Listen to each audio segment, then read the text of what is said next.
Welcome to A Home to Love. My name is Delina. Thank you so much for joining me. Today's video is the long-awaited makeover of my fireplace. The house, when we bought it, had been a rental for many years, and had gone through a whole bunch of different makeovers. And when we got it, I'll insert a photo of what the fireplace looked like then. It had an orangey tile on the bottom. It had been tiled over brick. The mantle was a faux stone, like, shelf. It was pretty, it was not very appealing at all. And I thought the fireplace needs to be the focal point of the living room, and it was not at that time.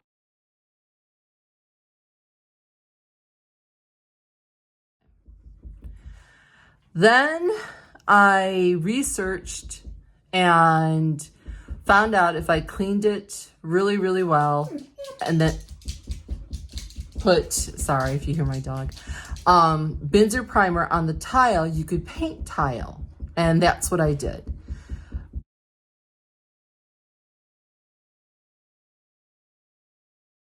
Then for my birthday, my son built the mantle. At that time, I was into the clean farmhouse look, and that's why the mantle was very streamlined. It was just a box that we placed over top of the existing shelf.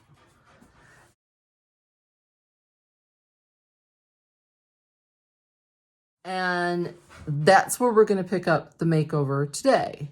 I want more of a traditional looking fireplace. My style is more of a cottagecore, so I want that look. I want the fireplace to be the focal point that it's intended to be. So I will hopefully give you inspiration and show you what you can do for not much money to a fireplace. Well, like any project in an older home, you run into issues. This board was a 1x8. I had my son cut it down. As you can see, the space from the edge and then the space on the other end of the edge is completely different. Oh, I have to make the surround even around the fireplace. So it's going to entail me coming up with an idea of how to camouflage the unevenness of the end of the fireplace to the edge of the mantle. Never ends. The idea is, step back, that's the corbel that's supposed to go over top that and then down. And then I'm going to paint the wood to match the existing finish on the fireplace. I need to sit back and punt and see what I come up with. And as you can see, we put a piece of molding and then the bordle up to there. Solution to the problem of it not being centered was the fireplace insert was not centered. So crawled into the fireplace, unscrewed the bolts, and moved it over. At least it was a simple fix and not a major one. Next is the molding for the mantle. So that's the crown molding that I'm going to put the top. We have the first 45-degree cut. We have to do the top, and then there's another piece of molding that goes. Say hello, Gracie. Sorry this wasn't like in-depth detail. I should have set up the tripod, but with us coming and going with lumber and trying to figure things out. It got a little intense. So trying to give you an overall feel for what we're doing. We're just adding molding to that box, and we're adding the 1x8s down as like flat columns, and then the corbels. And then that should give me the more traditional feel for the fireplace. And then I'm going to paint the upper part dark right now and the hearth dark. That I'll revisit in the new year after Christmas. So what you'll see is us putting the molding on the fireplace. I will then have to faux paint it to match. The reason it's not stained is because my flooring is a laminate and you cannot match that per se. So we're gonna put the crown molding at the very, very tippy top here. We're gonna apply it with power grab and apply a couple of nails to it just to make it hold. About here is where the second piece of molding that's gonna go across. Same principle, 45-degree cuts and glued and nailed to hold.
And this is one I picked up recently too.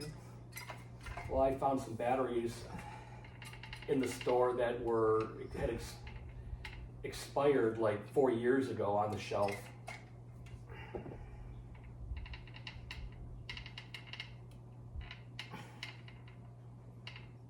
Let's do it.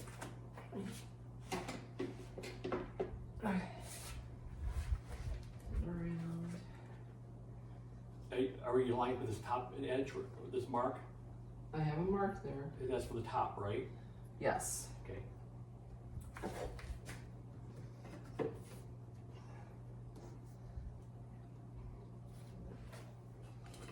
All right, I'm good.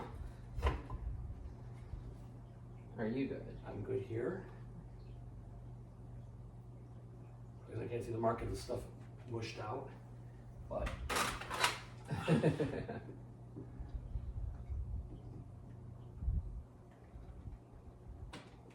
Not there. Go. I can't go up higher. I gotta go in the thick part. It'll split. Oh, it's gonna split anyway. Okay, that's good. Got the right spot there. Yep. Now make sure the middle is good enough. Put one nail in the middle, because I'm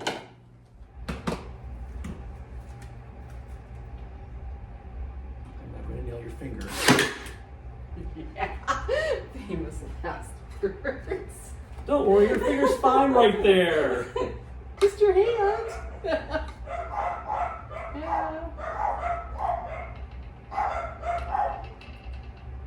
And the dogs think so. Okay, I have caulked it, let it dry. I am gonna primer the white molding and the boards. I use the Waverly chalk paint and mineral. Chalk paint is a great primer. I use it if you don't want to sand a varnished surface or a polyurethane surface. You could chalk paint it as your primer and then go over it. So I'm gonna shake it, shake it, shake it. Open it up.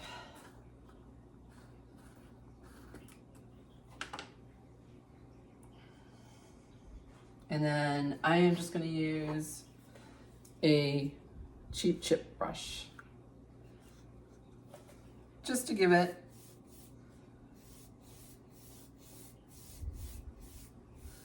and I'm not taping it off because I will have to like go over it with the faux finish anyway, so I'm not too, I have to match it. And then I'm gonna have to urethane or polyacrylic it afterwards. So this is my base coat.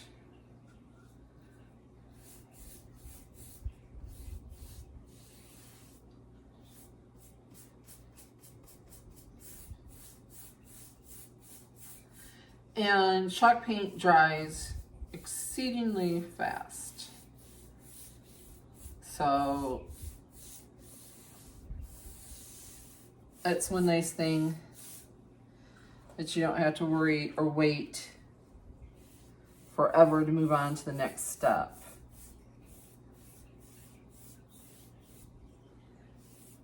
Make sure I cover it really well. I'm only gonna do one coat.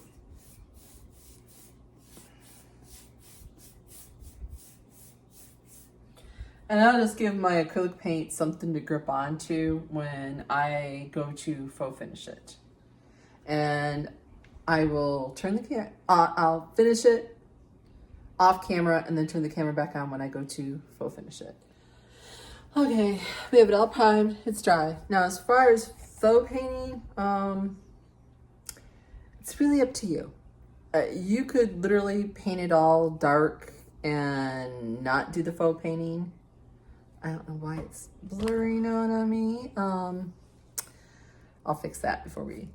But as far as my acrylic paints, I have a beige, a gray, a tan, a brown, and a black. And that's what I do for this color.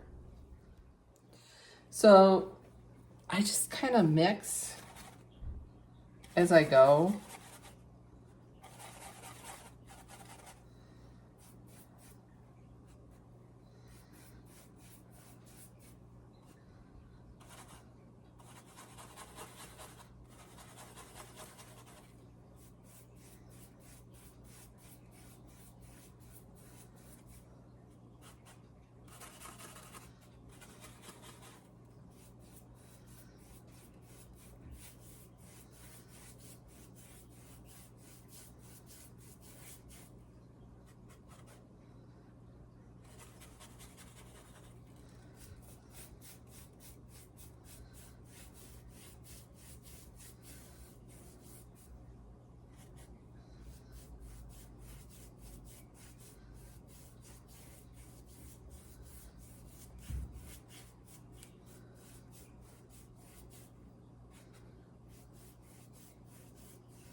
And as you can see, it's just a blending of the colors, and it eventually it looks like wood. So just a palette. I will pick up the camera when I'm done. All right, the faux finishing is done. I still have to attach the corbels, and then I have to polyacrylic. But so far, so it's good. And then I have to touch up the white around the surround. Lots of painting. Okay, as you can see, I faux finished the top of the molding. I added the corbels and the 1x8s, those were applied with the Loctite Grab It, and I caulked around the corbels, so I need to touch up paint that. The hearth, I have decided I'm going to faux treat that the same as the mantle. Eventually, when I do the top, I am going to put a piece of Lumon across the tile in the front so it matches what is behind the TV. So same process as I did with the mantle, with just the colors and smushing it together. So as you can see, completely finished. I really love it. I think it really makes the fireplace the focal point that it was intended to be. The faux finish, I know a lot of you are saying, oh, I can't do it. It's long strokes, like you're going in one direction, like wood grain. And you just let the brush do that, and then with the darker, it makes it feel like it's the wood grain underneath. And that's why the black, the brown, the tan, the beige, and the gray, at least for this one. So after careful consideration, I don't think I'm gonna paint the brick behind it. Once I did the hearth, the white from the surround really complemented the brick above. So I think we're gonna leave it as is, and I'm gonna turn the camera around and give you a close-up of the finished product.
Mention that the corbels came from Amazon, and I will link them below in the description box.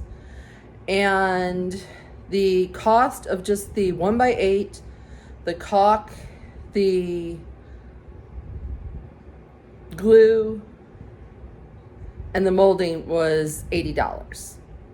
So the paint I already had, and the mantle itself was already here when my son built it for me as a birthday gift. So thank you for watching. If you like this kind of content, please consider subscribing and becoming part of my YouTube channel. Thumbs up if you liked it, and I will see you next week.